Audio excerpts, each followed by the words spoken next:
Shamaya, you did it. STL Music. Welcome back to the show. Yo, listen up, we back in the game. Sweep the league, we got the flame. Motivated to the fullest every single day. We wake up, get it in every way. Right from the truth, on the global inspiration. Talk this sports and top news, no hesitation. Sweep the league is back. We always coming back, that's a fact. Wanna tell them that STL Music, remember we did it, where we at. Coach Jill in the house with the flow so tight. Every rocks, that's we unite. The best show, Monday through Friday. If this ain't different, they lying. We got the energy. When I say sweep, you say the league. Sweep the league, sweep the league, sweep the league, sweep the league. San Antonio, let's go. Sweep the league. Sweep the league. Sweep the league. San Antonio. Enjoying Sweep the League TV? Don't keep it to yourself. Share with friends and let them join the fun. You are watching Sweep the League TV. Hey, it's Rain Fernandez, and you're watching Sweep the League. Be sure to follow me on Instagram, Twitter, and TikTok, and Facebook at Rain Fernandez, RAYNE Fernandez. Hi, it's Sherilyn, and you're watching Sweep the League TV. Follow me on Instagram at official Sherilyn for more content. Hey, this is George Iceman Gervin, and you're listening to Sweep the League Radio.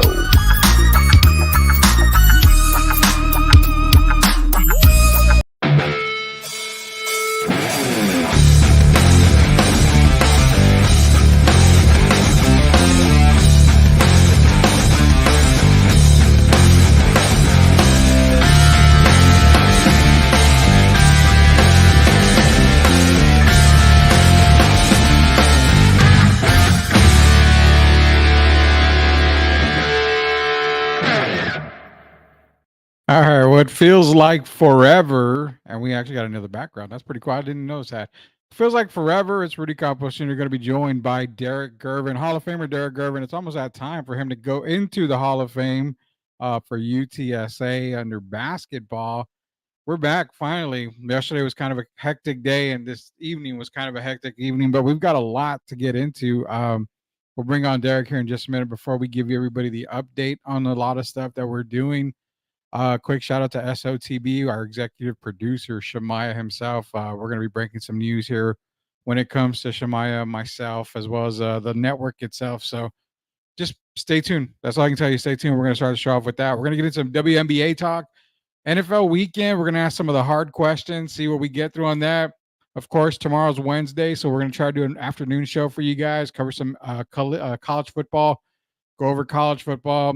Thursday night, we'll go into college football as well as the NFL talk. Friday, we'll give you our NFL picks as well as our NCAA picks. So be sure to join us all week here on Sweep the League. Let's bring him in here. It's the Hall of Famer himself. It is Derek Gervin. Derek, what's up, man? How are you doing? I'm good, my man. I see you were riding something.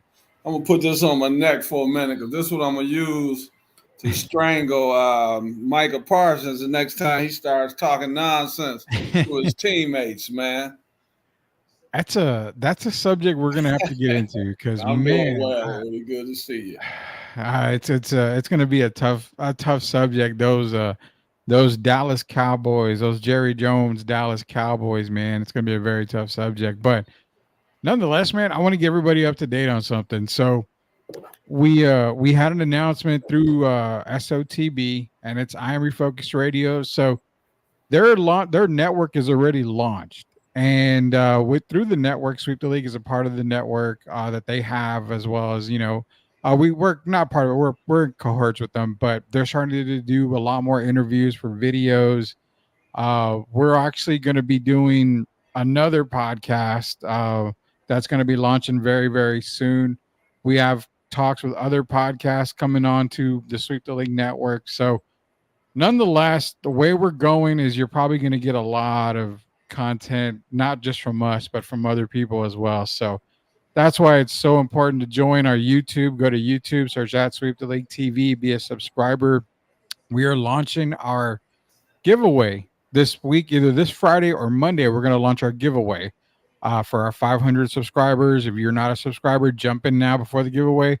After it's announced, you have a little bit of limited time to get in. It's going to be a cash prize. So just FYI, go to YouTube, search at Sweep the League TV. Shout out to MCS General Contracting, Special Leaf Tea, Loxina Taco Truck, also Cashman Sun Solar. But nonetheless, man, we got to get into a lot of talk here. Tons of talk coming out. Every sport's going to be covered left and right here. You know what, Derek? Let's start with one of the harder ones for us to talk about because it's been all over the news. It's some WNBA. So give me a second here. Let's run into our WNBA segment.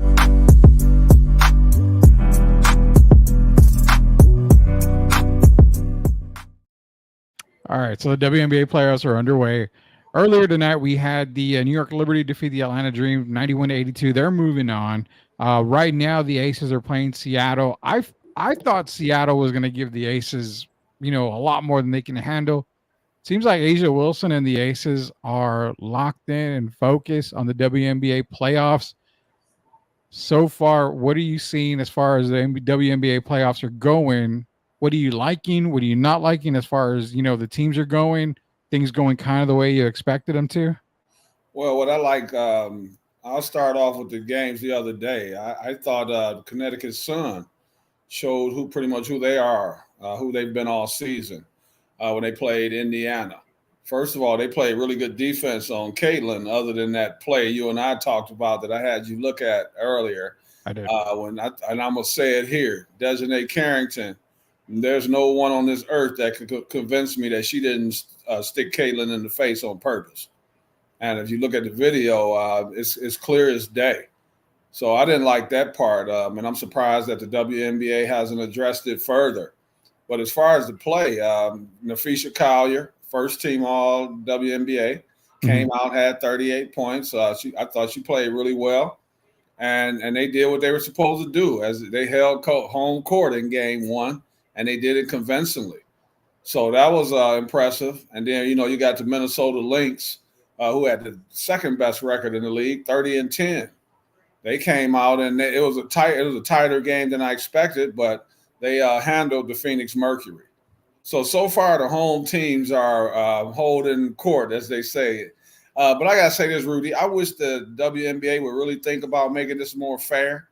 And what I mean by that is, in the first round it's only 2 out of 3, and after that it's 3 out of 5. But the problem I have with the 2 out of 3 is the first 2 games are on the team with the best records on their court. Yeah. And I don't think that's fair, man. If you're going to play 3 games, they have chartered flights now. So why couldn't you do a 1-1-1? I mean, just make it fair. You don't put the team that's number 1 seed and you give them 2 games at home in a 3-game series. So I would like to see that corrected. But overall, man, the games tonight, if you look at Breanna Stewart, the lady I know deserved to make first team, Sabrina Ionescu, came out, had a big game. I believe she had 36, about 9 assists. I know she had 3 steals. So she set the tone early, and she played really, really well. Atlanta Dream played great the first 3 quarters, I'll say, first 3.5 quarters. Yeah. But after that, they ran out of gas, and the best team won. So I'm going to wish them well as far as getting ready for next year. And I want to congratulate the New York Liberty for moving on to the next round. Yeah, so the WNBA, they did release their WNBA first team, second team. First team is Breanna Stewart, Alyssa Thomas, A'ja Wilson, Napheesa Collier, Satu Sabali are the first team WNBA.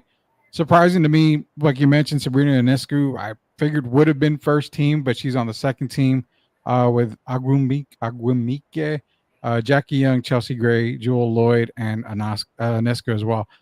I'm kind of surprised. Does it surprise you on Jackie Young or Chelsea Gray making that all NBA, all WNBA second team? I figured one would, but I didn't expect both to make that second team. I saw a different list because the list I saw had Alyssa Thomas, Breanna Stewart, Napheesa Collier, A'ja Wilson, and Sabrina and Caitlin. And they had Sabrina on there, and they had Alyssa Thomas on second team. Yeah. And so I was kind of disappointed on that list that I saw, but the one you saw, yeah, I'm really surprised that both of those ladies made. I didn't think Chelsea Gray. I thought she played okay this year. I didn't think she played as good as she has in the past, and I certainly didn't think she played well enough to make all NBA team this year. That means you're skipping over people like Kalia Copper, who I thought should have been on second team.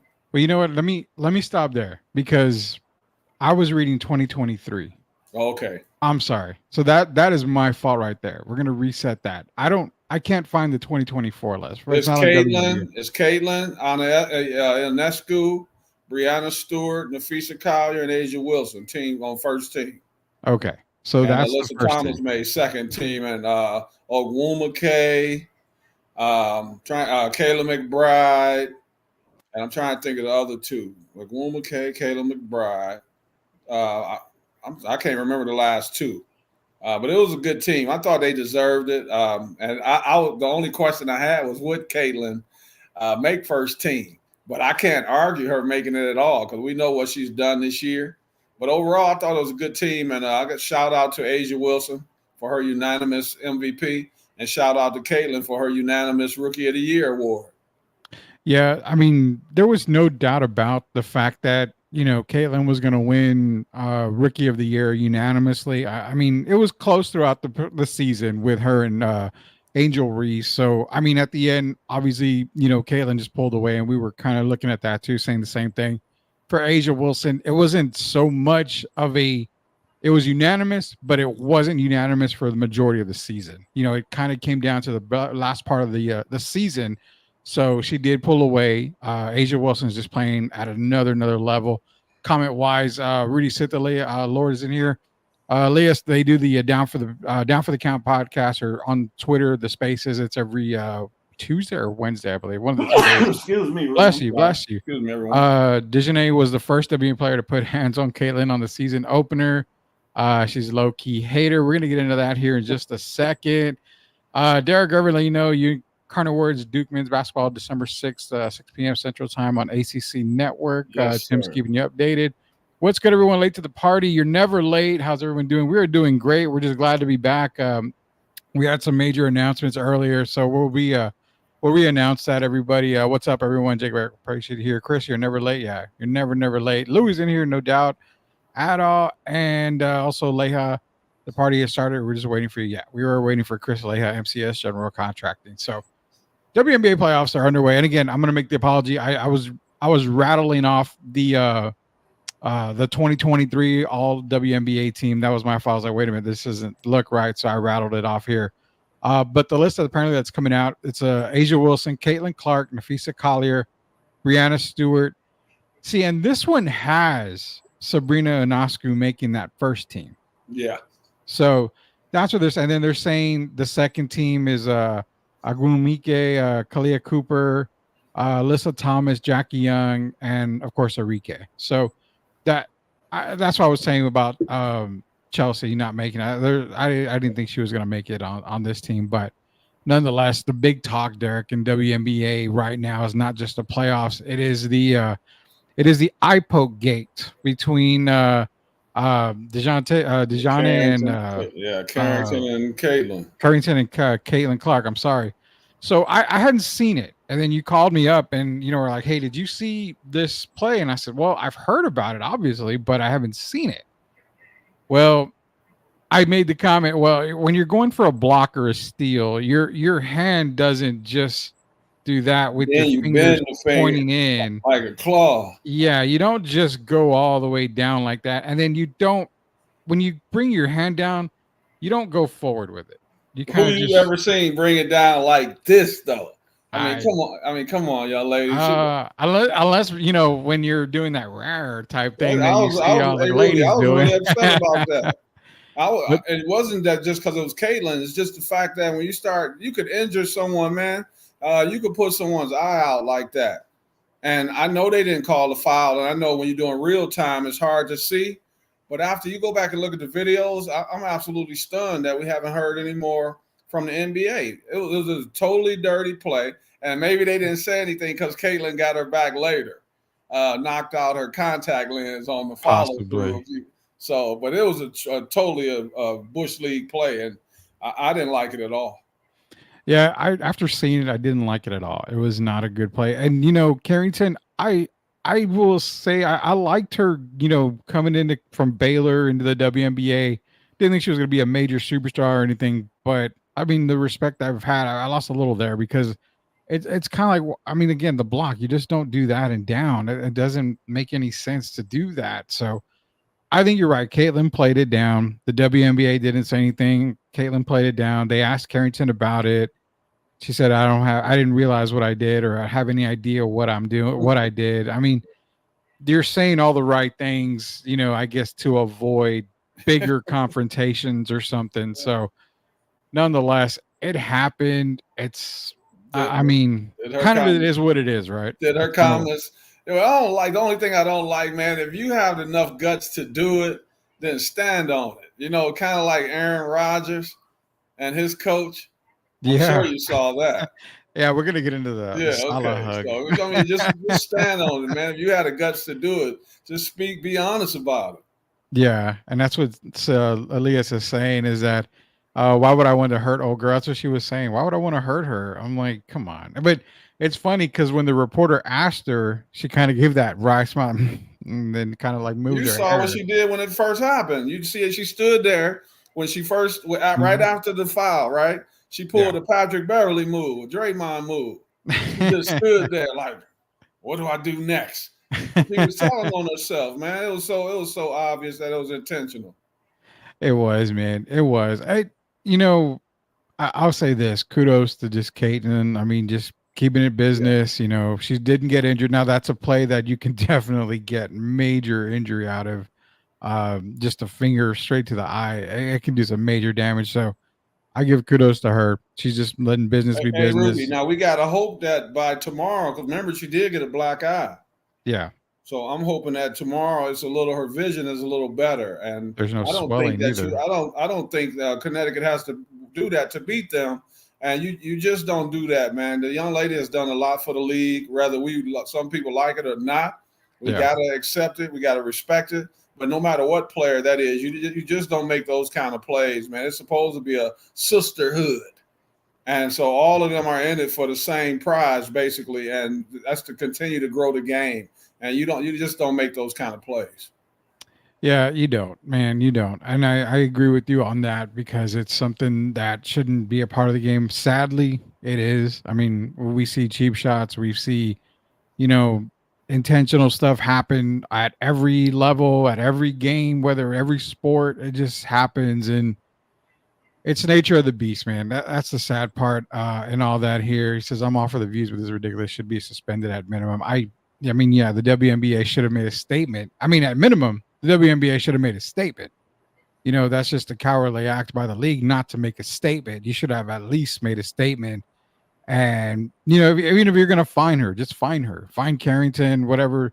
Just do something. I mean, it was not a good look for the league as well. And Leha asked a good question about Eric McCoy. He's injured center for the New Orleans Saints.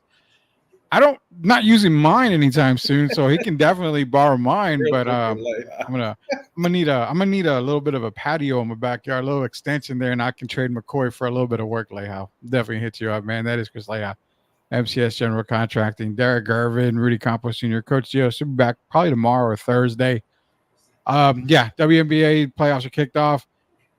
Hottest team you think is the team you got winning it, Derek? I mean, before we move on to the next segment, I'm gonna go with the obvious. I'm gonna go with the Las Vegas Aces. I mean, to me, A'ja Wilson's hot right now. I think they're playing at a good level and they're peaking at the right time. And until to be the man, you got to beat the man. So I think I'm going to go with the Las Vegas Aces. I think they can actually get it done. I don't know, because they changed the lineup. The Liberty, they put that young lady Feibach, I believe is her name. Yeah. Feibi. They put her into the lineup, and she's played well. The only reason I'll give them a chance against the Aces is because of size. You got Brianna 6'4", and you got Jonquel Jones, who's about 6'6". And I think that home court this year is important. And I think Kelsey Plum has struggled. She's playing well today. Chelsea Gray, as we talked about, has not been the same this year. It's Yeah. been a little disconnect a little bit with their team. Jackie Young has played up and down. I'm gonna go with the this year. I guess I'm gonna go with the Liberty to win that game, that series. But I got to beat it. If I had to pick a winner to win it all right now, and I'm gonna say this, and man, if I had to pick right now, I would take the Minnesota Lynx. Taking the Lynx. Okay. I think they've played really well. Cheryl Reeves being the coach, she's got rewarded with a Coach of the Year. Yeah. And I just think it's their time. If you look at it, New York had a really great record, 32-8. But right behind them was who? The Minnesota Lynx at 30-10. And who was the best team after the Olympics? It was the Minnesota Lynx. And I think they're going to continue that up. I think Nafisha Collier, any other year would have been MVP. And I'm going to pick the Lynx for the upset in that to win the championship.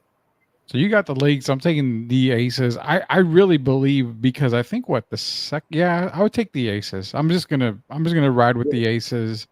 Can I remind you of something, Rudy? Yeah, go ahead. A reason I'm not picking the Aces, and I think they're struggling. If you look at it, the last game, right?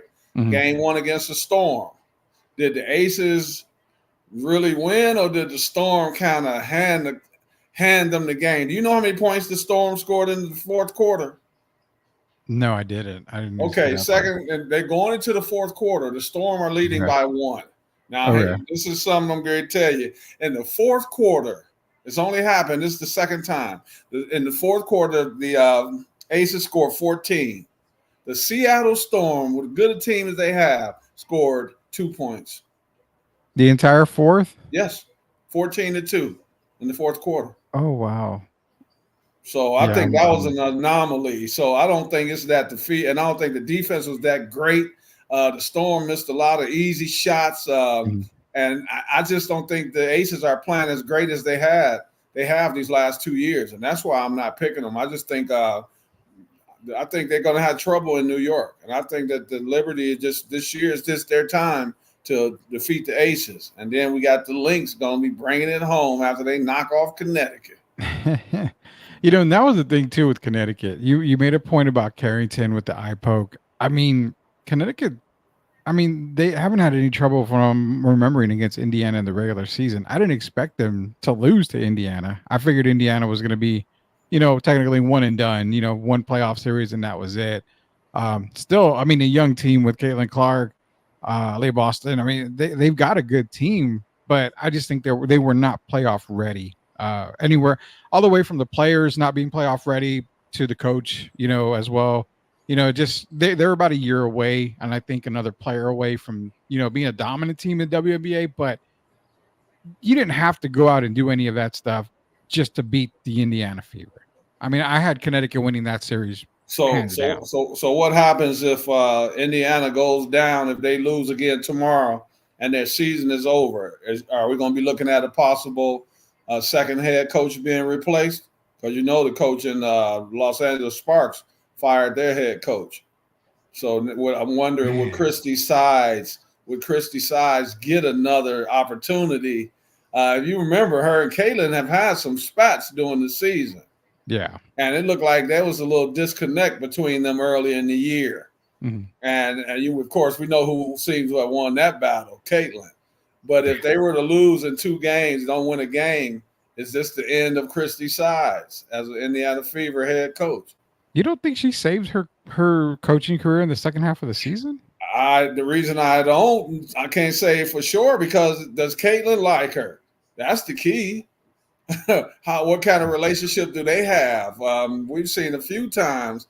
She knows that her job, it depends on Caitlin. So you've seen her kind of make some concessions for Caitlin this year and stand up for her, sometimes even when it wasn't merited with the referees. But if they lose 2 games, man, they might want to look at someone else that they feel is gives them a better opportunity to start winning right away. Yeah, I can probably see that. I don't know if she would get fired. Man, that's a tough one, because if you're talking about they didn't make the playoffs, yeah, I'd have no doubt about it. But because they fought back, because they clicked, and because they made the playoffs, I don't know. I think maybe she saved her job, and Louis actually brought up a 20 and person 20, who- Rudy. Cheryl Miller. Rudy, 20 and 20 though. Still, Yeah, yeah. you 20 might is want. I'm fine. just saying, some teams when they get in, I don't even know. Does Caitlin? Will Caitlin speak up for her? And that's a big thing. Yeah. When they bring in the star player, because they're not gonna. They might ask Aaliyah Boston what she thinks, or Lexi Hall, but I doubt it. It's what kind of rapport does she have with Caitlin Clark, and that's what's going to decide it. I'm not saying she's going to get fired, but if they lose tomorrow and they get blew out, I wouldn't be surprised if she got fired. So say they get blown out. Say she doesn't get fired. She makes it to the next season. The leash has to be very short, right? Because Very short. I mean, if they start off, 1-3, 1-4, it's pretty much got to just be done. You're expecting, if you're going to be kept as the coach, you're expecting to get off to a strong start. No less than 4-1, 3-2, no less than that on the season to start. I just don't think she's on the level of Becky Hammond, Cheryl Reeves. I just don't think she's on that level, Christy Size, and I don't think she'll ever be. And it's about the players, but it's also about these coaches today. I still had Greg Popovich rated as one of the top coaches. Mm-hmm. And it's not because the Spurs are struggling, but if you look at their roster. But when you talk about actually coaching, I didn't see her make a lot of in-game adjustments this year. And that's the thing that the owners are going to be looking at. Is she our best option? I'll put it that way, make it simple. Is she our best option moving forward? Without knowing exactly what coaches are out there, I don't know. I mean, do you saw one name? Huh? You saw that one name that you just saw? Well, I see Cheryl Miller. I'm saying that she was interested in that job. But would you be able? Okay, so would you be able to swing a Dawn Staley? Dawn Staley, but you know what I would be doing, Rudy, and this might sound off the cuff, kind of crazy. What's that? I would see if the young lady was interested. You know who I'm going to reach out to since they're in Indiana? I'm going to reach out to the great one, Tamika Catchings, and see if she would be interested at all in pursuing a coaching career and getting the opportunity to lead Caitlin Clark. That would be, for me, that's who I would be reaching out to if I was a general manager in Indiana. That makes sense. Indiana, yeah. I mean, Tamika Catchings, I could definitely see that.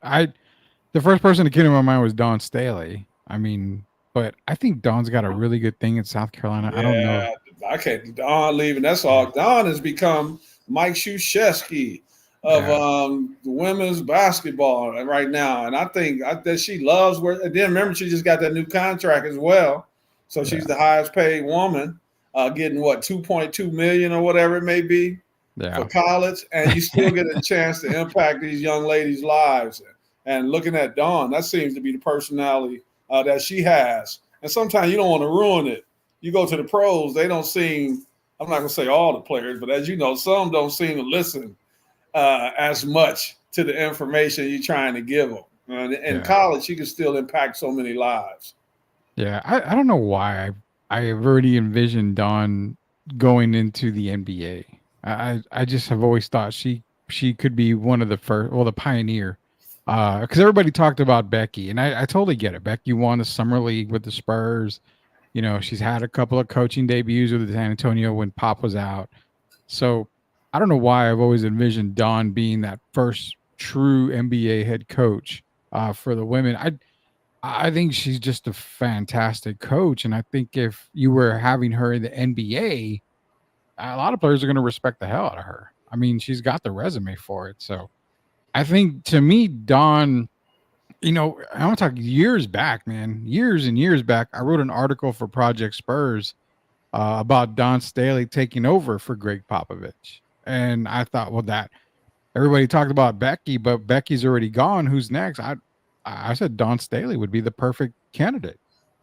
Come right in. I would like that. For me. Yeah. Hey, this would be a great time because who did the Pelicans make their general manager?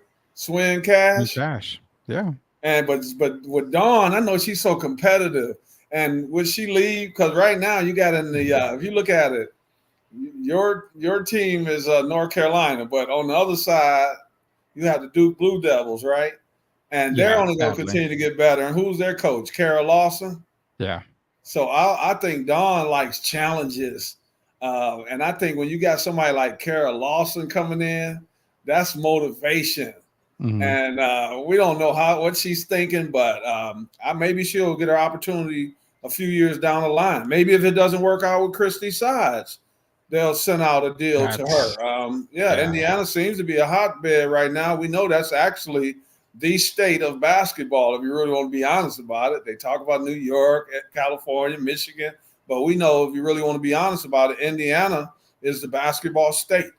And so if things didn't go well with Christy Sides, they get out to a 2 and 3 start or 1 and 4, as you said, 1 and 3, then maybe they would entertain and reach out to Dawn Staley. At the right price, Rudy, anybody can be I won't say can be bought, but when it comes to the business of basketball, if you make her an offer that she can't refuse, then I can see her moving on.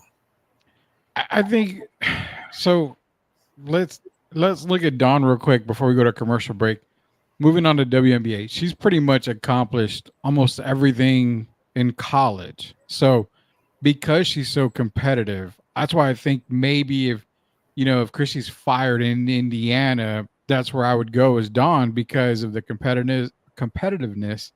I think she brings the best out of those Fever players, right off the bat. And I think you're going to get the best of Thomas, of Clark, of Aaliyah Boston. You're going to get the best out of them through Dawn Staley. So that's where I figured, that would probably be my first call if the job is open. I mean, do you look at the success of some of the players, like Becky in Las Vegas? I mean, to me, Dawn's that next person. But again, I don't know if it's worth. She's making 2.2 at South Carolina. How much more can they offer her in the WNBA than that? Well, problem. Didn't they just get a new deal? They did. Thanks to Caitlin Clark. Hey, you could afford. If they want you bad enough, they can afford it. You remember when Larry Brown was as old as he was, they find if they really want you and they think you're the best opportunity to win. Yeah. You look at those fans, man. Those are what they call rabid fans in Indiana. Yeah. And so you bring in someone. I tell you, one player that would be happy to get Dawn Staley, because right now I don't know with Chrissy Sides. I don't know if she'll be back next year, and that's Nalissa Smith. Yeah. So I don't think everybody on that roster loves Christy Sides. But Dawn Staley, if you just hearing that name, if I'm general manager, I'm listening to you on this show tonight.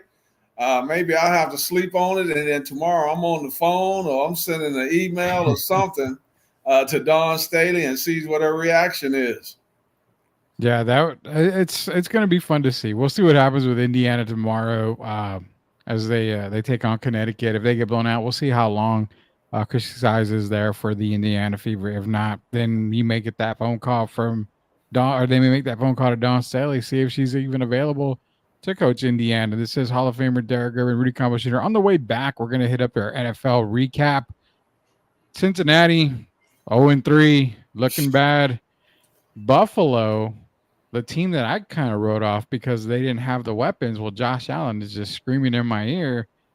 And the battle of two of the worst quarterbacks in the NFL right now, Anthony Richardson, Caleb Williams, and a whole bunch more of NFL recap here. It's going to be Hall of Famer Derek Gervin, Rudy Campos Jr. We'll be back. I promise. We will be back. I promise. We're going to have a better career than Caleb does on this radio show here. So we'll be back here in just a minute. Are you looking for a contracting company that gets the job done right the first time? Look no further than MCS General Contracting. MCS specializes in top quality concrete work, including patios, driveways, foundations, and swimming pools. The team of experts are dedicated to delivering exceptional results and unparalleled customer satisfaction. At MCS General Contracting, they're not just hardworking, they're local. Based in San Antonio, they are committed to building relationships and trust within the community. That's why MCS guarantees your satisfaction. They pride themselves on getting the job done right the first time, every time. So why wait?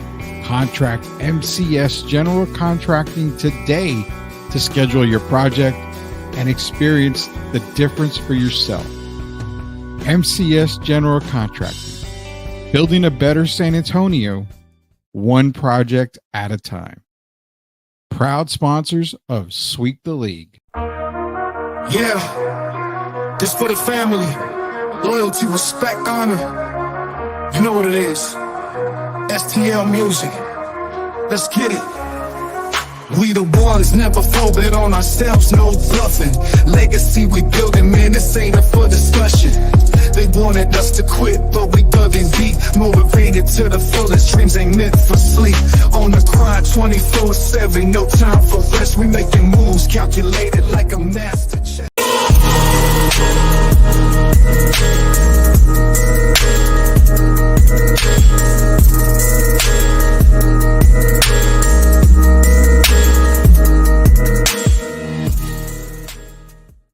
All right, quick commercial break. Hall of Famer Derek Irvin, Rudy Campos Jr.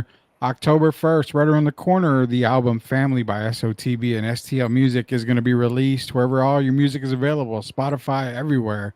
Just search for that Family album from SOTB and STL Music. It's going to be a guaranteed banger, guys. Songs are already being played in the clubs. I've gotten confirmation on that, so don't be left out. Don't be left out at all.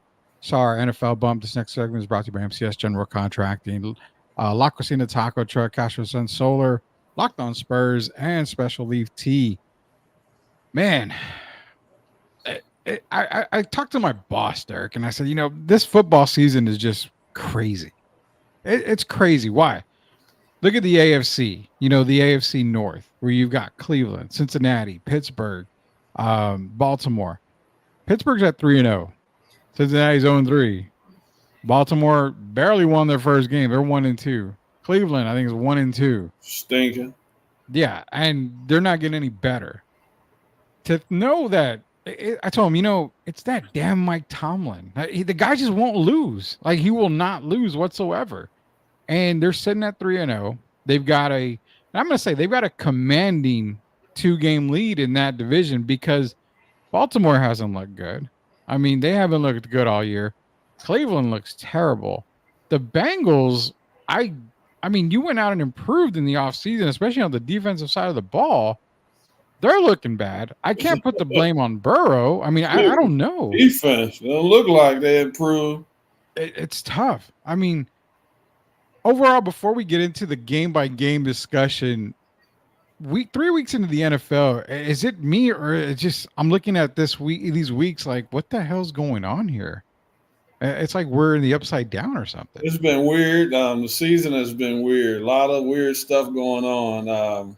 And then you got some of the surprise teams that are coming to the forefront right now, like the team I told you about. I still believe in the New York Jets.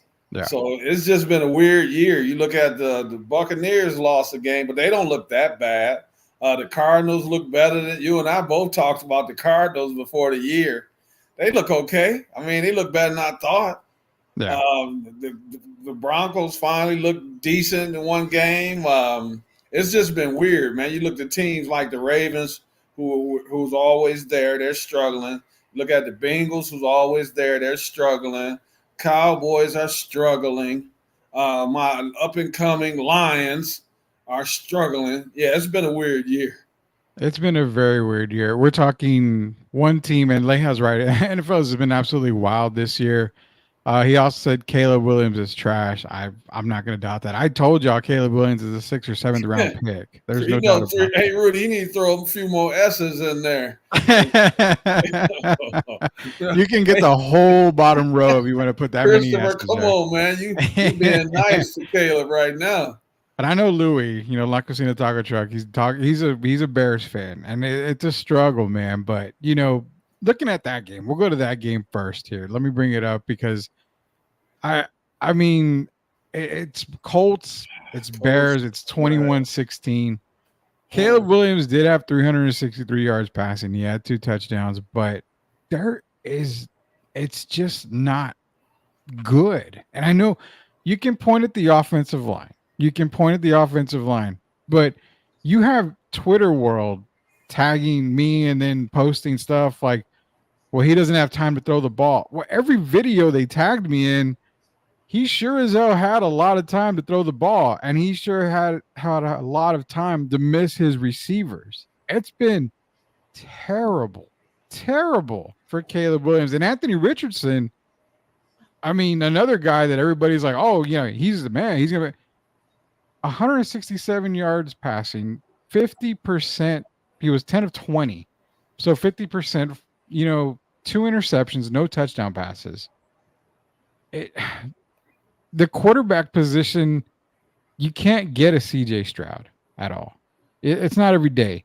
Patrick Mahomes sat behind Alex Smith for a little bit. Eventually, coaches, GMs, owners need to understand if you draft a quarterback at 1 or 21 or 51, it doesn't matter. They're probably going to have to sit. This should be an example right here, Richardson and Caleb Williams. Well, I don't know, because Jaden McDaniels looked pretty good. But when you look at these two guys, man, they both been struggling. And Caleb, like you said, he's had time. So the offensive line actually hasn't done really as bad a job as some people might say or might think. He's just been overthrowing receivers, man. He's overthrowing receivers by 10, 15 yards. And I don't understand. I don't see it changing anytime soon. And I think what has to change is his attitude. I told you I came into the NBA and I felt like I was ready. And, once you get to that level, it's an adjustment period. And you have to be a guy that's willing to listen and take advice from some of these veterans. And Caleb, if you even look at it, when CJ Stroud tried to talk to him, and I'm not saying CJ is a veteran, but CJ is proven already. And when he talked to Caleb, did you see Caleb's response? It didn't look like he was really trying to take in the information. And that's the problem. Yeah, he doesn't care. He's a diva. He has that diva mentality, but we already knew it. I told you, Rudy, I don't know if you remember. I told you on our show with Gio before the season started, the only thing I was worried about, the main thing with Caleb, was his attitude and how he would he be a guy that's going to listen, or is he going to be a malcontent in the locker room? And still today, I still have that same question mark. That same question. It just doesn't seem like he's the type. He thinks he's the guy we call a prima donna. He's already he portrays himself like he's already on Aaron Rodgers level or Tom Brady's level, and he's not that guy. He kind of reminds me of Shador. I'm just being honest. Kind of a little too arrogant, and you haven't really proven anything yet. So let your play do the talking and start listening to these veterans so you can learn. Now, right now, he's playing worse than a Mitchell Trubisky. We just go on and on. He's playing bad. He's not playing good at all, but his attitude looks like it has to change. Yeah, his attitude is terrible, and you're seeing it more and more. So, he came into the league. I mean, when you text your punter, oh, you're not going to punt very much this year. I mean, that's all the damn guy's been doing is punting the ball. Yeah, I mean, there's arrogance, there's confidence. He's just an arrogant quarterback right now. And you know what? It goes back to, if you're the Bears, you're sitting pretty with 1-9 in the draft. No reason to trade Justin Fields for anything. No reason whatsoever. You could have still drafted Caleb Williams, but because, like I mentioned before, because Caleb and his agent and everybody around him, all his people, his entourage, I'm sure was telling the Bears, if you draft us, you're playing us. No doubt about it. You are playing us. And you can't do that. You had a shitty career in college. I mean, everybody saw it. Everybody, he didn't have an offensive line. Okay. I get, he didn't have an offensive line. He didn't have a defense, Rudy. He didn't have a defense. He's got a defense in Chicago. I mean, yeah, his offensive line isn't any better, but he's got more weapons than he had at USC. The kid just can't play right now. He can't play. He needs to hold a clipboard. He was overthrowing guys. I'm sorry, but he was overthrowing guys at USC. They can keep talking. At some point, you got to stop blaming on the offensive line. He's had time in the pocket to throw the ball. That's a Caleb Williams problem. That's not an offensive line problem. Yeah, exactly. It's a Caleb Williams problem. And there's nothing wrong with holding a clipboard for a year. Some of the best quarterbacks in the NFL have done it. Aaron Rodgers was behind Brett Favre for a long time. It's rare. The years of drafting, and you know what? Can you imagine, Derek? Can you imagine if Twitter, Facebook, social media in general was around when Peyton Manning was a rookie and throwing, 20, 30 picks his rookie season? The guy would have been, they would have ran him out of Indianapolis. Yeah. So luckily for him, it wasn't. Now, I'm not saying Caleb Williams is Peyton Manning, but you see a difference between Caleb and Peyton. Peyton was making those mistakes. Peyton was learning left and right. Peyton, took it on the chin and said, you know what? Okay, I'm going to improve. I don't see that out of Caleb Williams at all. It's kind of like you mentioned with the talk with CJ Stroud. It's kind of like, okay, it's a shoulder shrug. Like, all right, thanks. Appreciate it. Yeah, like, man, get out of here, man. I'm not, and that's what he reminded me of. But if you look at it, Peyton Manning showed flashes, though. So we knew who Peyton Manning was. There's always been questions with Caleb when he first at Oklahoma, and then when he goes to USC with Lincoln Riley, and we know Lincoln can bring out some quarterbacks, but Lincoln is not. I don't even think Lincoln Riley is really a head coach, to be honest. I think he would do better as the offensive coordinator. But he let Caleb get away with a lot. And we saw it over the course of the last couple seasons. Things didn't go well, and Caleb showed some signs of, like I said, being a malcontent. So I'm hoping maybe he'll, at some point this year, man, the light will come on.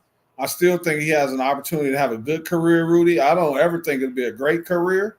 But I think he has a chance to be a good player, man. And once things slow down a little more for him, but the attitude is the biggest issue for me, and that has to change. You have to admit sometime when you're failing, and that's myself, you, whoever we are. And that's the only way you can start moving forward. And I think right now that's where we are with Caleb Williams. Yeah, so Monday night, last night, actually, you saw Jacksonville and the Buffalo Bills. You saw the Commanders and the Bengals. Obviously, Commanders won 38-33 over the Cincinnati Bengals.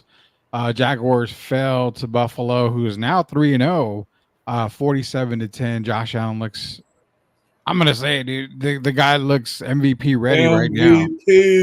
I don't see any other player other than him atop the MVP mountain after 3 games. I thought he was going to struggle. I really did. I mean, he's at another level, and I'm enjoying it now. It makes me regret not drafting him in fantasy football because I was thinking he was going to regress some. But you know, I feel about him like you feel about the Tar Heels, so you already know. Josh is the man to me, and sometimes you get better. The process of elimination. Do you agree with that? Stephon Diggs. Well, I think it was time for Stephon to move on. And sometimes you could be losing a great player, but the chemistry is just not what it should be. And I think Josh looks like a different player. He's actually playing smarter, Rudy. He's not gambling as much as far as trying to jump over players into the end zone, all that. I don't want to see that too much this year. Yeah. They need a healthy Josh Allen. But if you really look at the team, they haven't played great, but they're playing well enough to win. And sometimes, and that's what it takes to become a champion. So I'm going to bring up the Jacksonville Jaguars here just a little bit. We mentioned the Bears and the Colts, other games. Bo Nix with his first win, 26-7 over the Buccaneers. So yeah, that was a surprise for me. Denver winning that game. Packers over the Titans. Malik Willis he's hanging in there for Jordan Love. The Packers are looking good, sitting at 2-1. The game that Gio and I said was going to happen happened. We said the Vikings were going to beat the Texans. We both took the Vikings. They walloped on the Texans. And for Texans fans that got a little upset, that were like, oh, my God, the sky's falling, relax. I mean, to be honest, Minnesota and the New Orleans Saints, even though the Saints lost to Philadelphia, Minnesota and the Saints are probably still my 2 best teams on both sides of the ball. They're both playing really good on both sides of the ball. If in the New Orleans game, if those 2 defenders don't collide, Dallas Goedert is short of the first down and doesn't scamper down to the goal line. So the outcome is different on that game. But you know what? Crap happens. I'm not going to hold that against New Orleans for that long. On the blooper play. Yeah, yeah, exactly. They ran into each other. And there was a third guy right there in the area as well. Yeah, so you got three guys, and then you got him, my man, just running on down the field, just trying on down the field, man. That was funny. Yeah, and that's the thing is I can't, I'm not going to fault the Saints for losing. I mean, you never apologize for winning, but to me, the Saints won that game. They still are the better team overall when it came to that. You saw the Chargers, Steelers. Of course, Steelers go to 2-3-0. Giants, my boy Daniel Jones made me look good this weekend. I took him and the Giants to beat Cleveland while Gio took Cleveland. Daniel Jones, 236 yards passing, 2 touchdowns. Looked like a quarterback. Mentioned the Saints and Eagles game. Eagles won that game. Panthers are going to come up here in just a minute. They beat the Raiders 36-22. Andy Dalton starting that game, 319 yards passing, 3 touchdowns. Seahawks over the Dolphins, 24-3. Dolphins are done. Without Tua, they're done. Ravens and Cowboys, we all know how that went. It was all Ravens for the longest time. Lions beat Cardinals 20-13. Niners lose to the Rams in the very end, 27-24. Chiefs got lucky again. The Chiefs plus the refs beat the Falcons 22-17. And the week started with the Jets beating the Patriots 24-3. Go back to a couple of games. Chiefs and Falcons, man. How many times are the Chiefs going to be bailed out? I mean, it's obvious call after obvious call. Now, not speaking as a Falcon fan. I know I'm a Falcon fan, but not speaking as a Falcon fan. The Chiefs have been getting away with calls left and right to the point where it's starting to get BS, dude. There's a pass interference. Big deal. In the end zone, it's a huge deal. Hey, Rudy, I'm like you, but I got to be honest. I was saying the same thing watching the game with Julie. And I told you the same thing before they showed it again. I said, here you go. You great. Watch why I don't like the Chiefs. Just look at this obvious pass interference. So I was just like you. But the thing that was disappointing to see was, didn't Atlanta get another opportunity? They did. They did. And what did they do? They had two possessions inside where they got in the red zone, and they couldn't make it happen. So I didn't like the pass interference being ignored, but they had another opportunity, man, so that was kind of disappointing. But I will say this: you have something to look forward to, because I told you at the beginning of the year you didn't really like the team, I don't believe.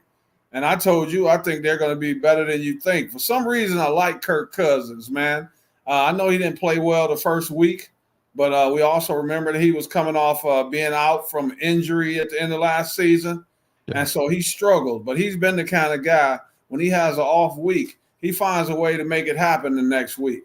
So even though they lost this game, you still got a lot to look forward to. I think Bijan is playing really well. I think they've got a pretty good team. I think the Falcons are going to be one of the surprise teams before the year is over. Can I make a very unpopular, not announcement, but a unpopular statement? I didn't like when they drafted him. I really did not like it. I texted a few of the Falcon fans that I know that were all good buddies, and I texted the exact same thing I'm going to tell you. I don't like that Bijan draft. I don't like that pick. Bijan is, I will say he's just above average, to be honest with you. If you're looking at it from a non-fan standpoint, just looking at it overall, I mean, to me, he's not worth a top pick. That's just my opinion. I had other guys in that draft I would have taken way before Bijan Robinson. Before. Oh, boy. Yeah. I think I would have taken a lot of guys before Bijan Robinson. Now, not a knock to Bijan. I mean, he's a pass-catching running back. He can get the yards, but he's not putting up running back numbers, if that makes sense to you. Like, he doesn't put up running back numbers. He's a threat. He's a big-time threat. But college, what you saw in college, I'm not getting that in the NFL. And that's why I felt like it wouldn't translate to the NFL. I mean, you're going from college with your young men to men in the NFL, and I just feel like I haven't gotten it out of Bijan yet. I haven't seen it. Don't you think teams can kind of, game plan a little bit for Bijan now? Because when you look at, basically what the Falcons are going to do. Kirk Cousins is not a guy that's going to be regularly ringing up 300 yards. Yeah. So don't you think that kind of makes it a little more difficult for a guy like Bijan, because Kirk is going to beat you with what? The little dink passes mainly? Pretty much. So your defense kind of knows what's coming, I'll say. And I think if Bijan had another quarterback, even maybe Michael Penix, but I think just the style of play is why he's struggling right now. I think he's not a bad running back. I'm like you. He's not going to be a star. Yeah. But I think if he had maybe a little different look, and maybe if their offense was a little different, I think he'd be a little more effective. He's a young guy. He is good catching the ball out of the backfield, but they got to figure ways to create some holes for him on that offensive line. Has to step up a little more. And then Bijan's going to have to be able to hit those holes a little quicker. I will agree with that. So I think they're still going to end up a pretty decent team. I'm surprised already. They're playing better than I expected. Well, and the guys that I looked at back then, I had to bring it up, but drafted right after Bijan was Jalen Carter, defensive tackle. I mean, they definitely needed a lot of defensive help. Peter Skoronski, the offensive tackle, would have been a great pick right there as well. Broderick Jones is another one you could have got. Van Ness out of Iowa is another guy that fell late in that draft. So Christian Gonzalez is another one. I mean, a cornerback, you can't get, you can definitely load up on cornerbacks. There was a lot of players that I liked more than Bijan, but here's the reason why, Derek. 17 games last year, Bijan Robinson, again, no quarterback. I can get all the excuses from every other Falcon fan, but I'm not going to make excuses for him.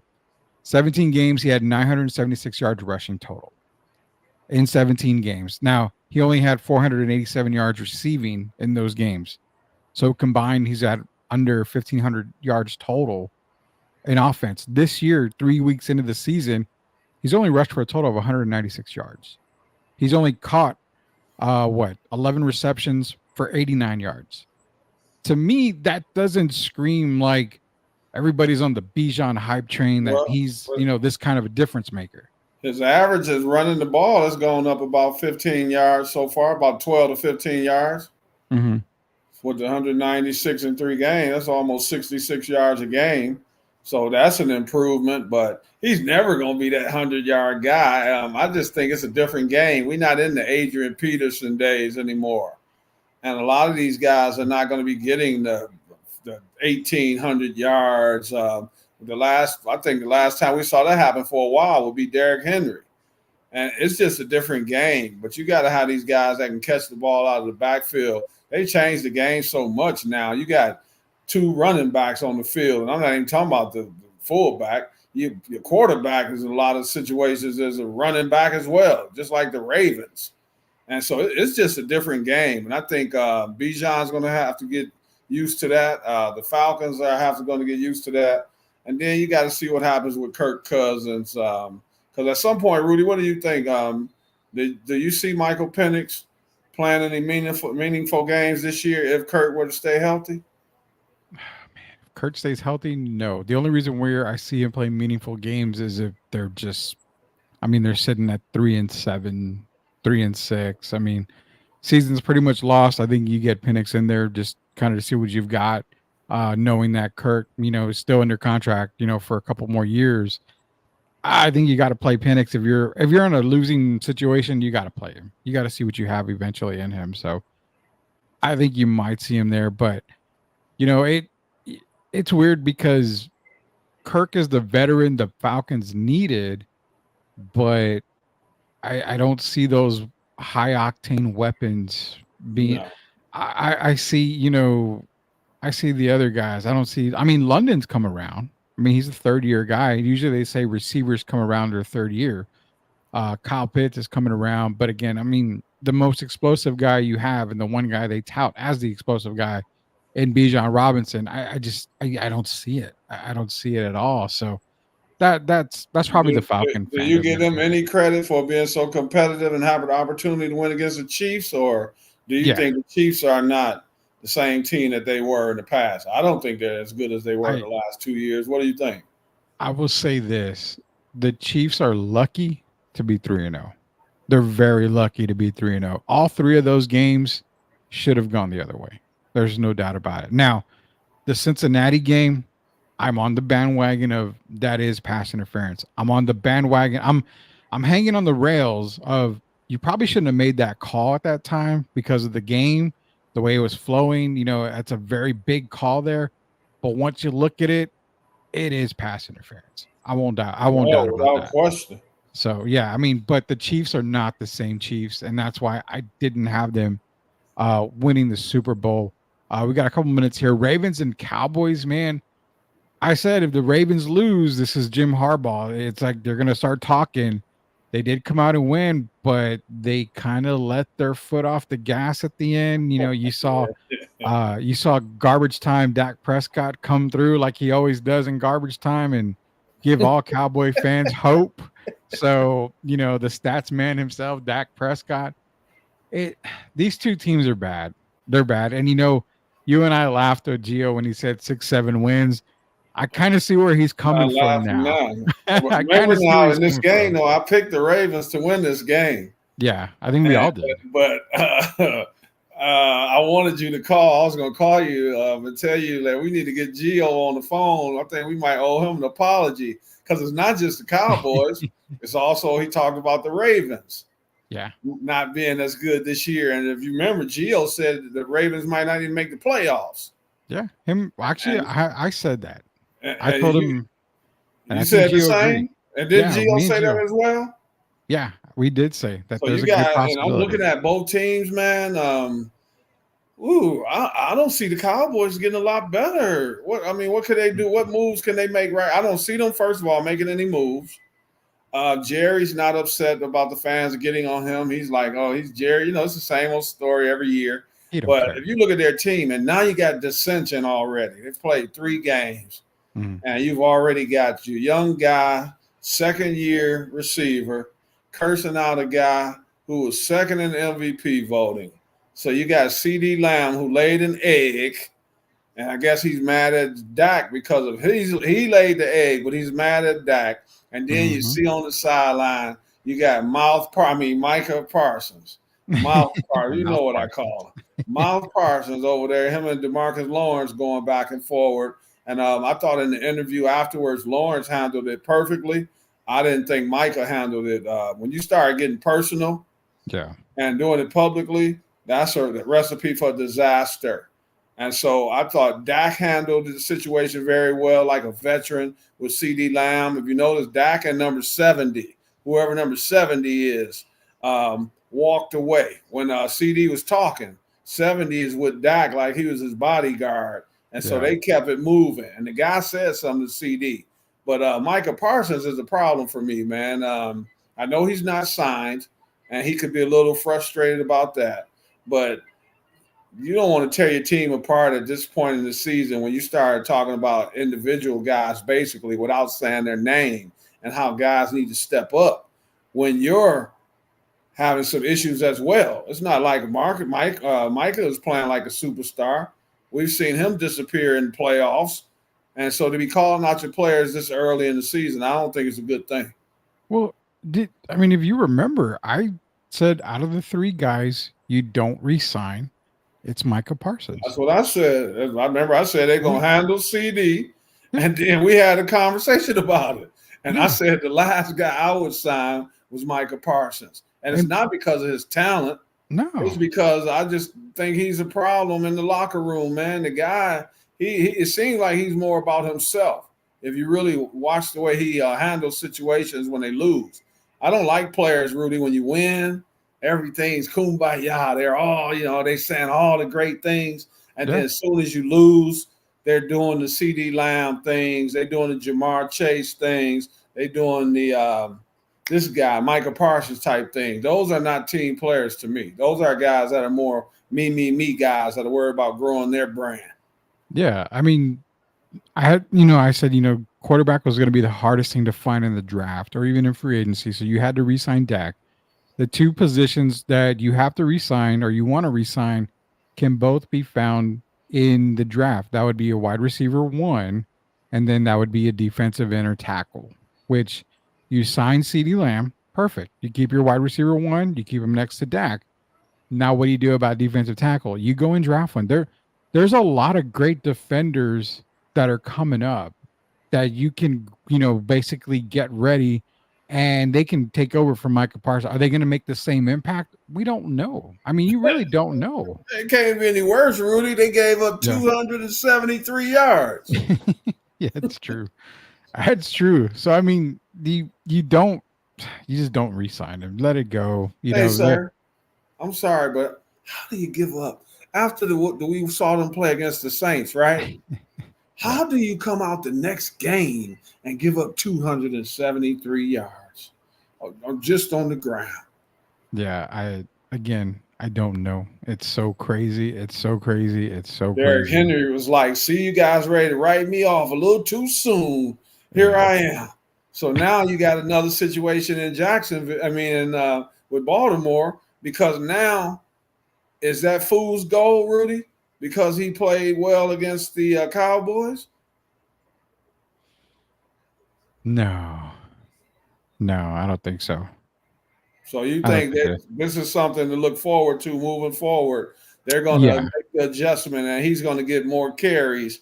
You don't think – how's that going to affect Lamar? Well, no.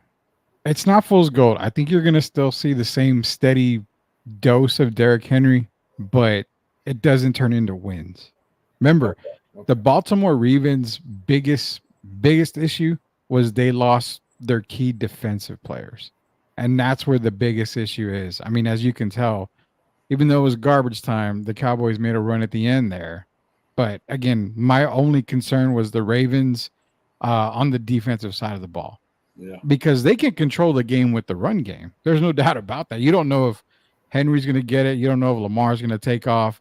What's sad is we don't even know what the hell's wrong with Mark Andrews. Their biggest target. We don't even know what the hell's going on with that. It's the same thing with Travis Kelce and in Kansas City. Kansas City's rolling. Poor Travis. But we haven't seen Travis Swift do anything. He looks so sad. And I think for the first time, Taylor didn't show up at the last game, right? We know she had prior engagement, whatever it may be. But when you look at him now, man, he first for one, I looked at his little gut. I don't know if he's in the type condition that I'm used to him being in. He doesn't look like he's in the best shape. And maybe that's one of the reasons. I know he has, 6 catches or something, 68 yards or 8 catches. He had 68 yards. But that's not the Travis Kelce we're used to seeing. But maybe the Chiefs know something that we don't know. But I did look at that gut, man. I said, I don't know if Travis is in top condition yet. He kind of had a little Zion gut there. Well, he's only got 8 catches for 69 yards. No touchdowns. 69 yards. That's like a quarter, sometimes a half for Travis Kelce. And he's doing that all year. That's it. That's why I said the Chiefs are not the Chiefs where you can truthfully say, well, they're Super Bowl bound. They're going to win another Super Bowl. They're going to be the first team to win back-to-back Super Bowl. I've not seen it. And you had Chiefs fan come at me on X, and I'm like, well, they're 3-0. I don't give a damn. They should be minimum 1-2 right now. Minimum 1-2. 3-0. I mean, that's not right. Don't let the record fool you. The team is not good. That's how I feel. I'm not saying Buffalo's not playing good, but I don't think Buffalo's playing great, and they're 3-0. So sometimes records can be deceiving, and then you got to look at who they've played against because styles also make games. But the worst thing you could do is start getting a false sense of security and think because it's 3-0 means you're playing well, because it doesn't mean that at all. Yeah, Buffalo's got a nice little test. I mean, they got Baltimore coming up in week 4. Then they got Houston Texans, and then they got the Jets. So these next 3 games are going to tell you a lot about Buffalo. I think they do beat the Baltimore Ravens, sending them to 1-4. 1-3 at the end of that. But it's going to be a nice little test for Buffalo. This is Hall of Famer Derrick Irvin, Rudy Campos Jr. We're going to talk more NFL, obviously NCAA football when we come back on Thursday night, 9 p.m. We should be back that night doing some NFL and also NCAA football talk. I know Tim wants to get in NCAA football, so definitely going to get into that too as well. We're going to have our picks coming up on Friday as well. So not only that, tomorrow we're going to try to run an afternoon show, but if not, we've got another show already scheduled to go for you guys. It's going to probably be just going over, recapping a lot of the NFL stuff. So don't worry, we got y'all covered for the rest of the week. Coach Gio hopefully be back, if not tomorrow. Hopefully he'll be back on Thursday. But again, join us all week. We are at 500 plus subscribers. Go to YouTube, search Sweep the League TV. Be a subscriber now. We're going to give away some cold hard cash here pretty quickly this week or next week. So don't want to miss out. We're giving away everything on the farm. We're growing. The network's growing. I'm getting tired, man. I'm getting run ragged over here, Derek. But it's only because we love you guys. We love you, Derek. We love Gio. Shavaya and I were doing all that we can to make this thing grow. So we appreciate everybody for joining us tonight. Onward and upward, my man. Onwards and upwards. And I haven't forgotten. I did shoot an email to our guests to see if I haven't received anything back yet. So hopefully tomorrow I'll hear back from our guest so we can confirm him for Friday. Then we will have a guest on Friday. So we have a lot going on. We just have a whole lot going on. So don't be. Hey, Rudy, let me tell you quickly. I looked up my event that's coming up next month. Man, it must be gonna be some high rollers out there because I looked at the price of those tickets. I saw that. Funny story. I told my wife, I'm like, hey, we're going to the Hall of Fame dinner. I got to see Derek get in the Hall of Fame. Okay, we can do that. And then I opened the email and I saw the tickets. I'm like, I'm going to the Hall of Fame dinner. You might have to. What we might have to do is I might have to sit my phone on the table and have you on video because, dude, I saw those prices. And then this had a really nice place. I was there. My sister and they had an event at Pedrati's, and I believe it was February or March. And so that was the first time I'd been there. We had a big cowboy dance, my first ever. And there were like 800 people. Man, there's a lot of people there. But I looked at those tickets. I said, this is a big event. I didn't realize how big it was until I did my research. So that's going to be a lot of high rollers there, man. I'm going to make sure I take out some cards. We need some cards that have Sweep the League on them so I can hand them out. Oh, definitely. We'll get you some. In fact, we've got some digital cards in the works. So I'll definitely be sending you that so you can pass them out there digitally. But also, quick reminder, man, October 19th at the UTSA home game. Everybody wants to be at that game. We're going to be at that game. We covered UTSA this past weekend. It was a great thing that we covered, and we put out a lot of video for you guys out there. But you want to go to that game. That's Hall of Fame weekend. So just keep in mind, go to that game. You're going to be able to catch us out there. There's going to be a lot of great stuff happening. Of course, I'm sure they're going to honor all the Hall of Famers at the game as well. So definitely go out there October 19th. Doesn't matter who they're playing. It's going to be a great game regardless, but also go out and support everybody out there. It says only that day Super League needs a holiday off because of the legendary. Well, it's on a Saturday, so we're going to technically be off on a Saturday since that's when the Hall of Fame dinner Thank is. you, Tim. My man. Tim's a great guy. He says, Derek, looking forward to talk about college football. I need your take on last Friday night's games. They were thrillers. Yeah, we're going to talk college football with you, Tim. We'll save it for Thursday when we have Derek, and hopefully Coach Joe will be back on as well. But, again, October 19th, head out to the UTSA game. That way you can check it out here with myself, with Shamaya, with Derek Irvin. We're all going to be out there, so don't miss it. Don't miss it at all. We'll see you guys the rest of the week. Appreciate everybody to join us on tonight. Again, 500 plus strong on YouTube for Hall of Famer Derek Irvin, Rudy Campos Jr. Until we sweep the league again next time. We'll see you later, Knuckleheads. Everybody have a good night. Shout out Duke Blue Devils, Tim. Oh, don't do that to me. Not at the end of the show, Derek. Everybody, see you guys everybody have a great night. Stay safe.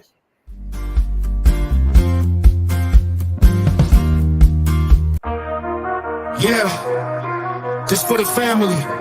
Loyalty, respect, honor. You know what it is. STL music. Let's get it. We the ones, never folded on ourselves, no bluffing. Legacy we building, man, this ain't up for discussion. They wanted us to quit, but we dug in deep. Motivated to the fullest, dreams ain't meant for sleep. On the grind 24/7, no time for rest. We making moves, calculated like a math. Hey there, sports fans. I'm Ashley, your go-to girl for all things sports here on Sweep the League.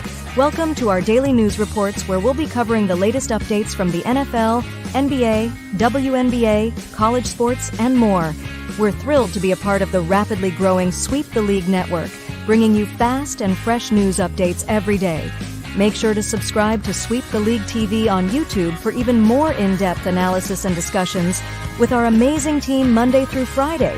Huge thank you to our incredible sponsors in San Antonio for their support. We couldn't do it without you. So let's get started. I'm Ashley, and I'll be sweeping the league for you every day. Stay tuned for the latest sports news and updates.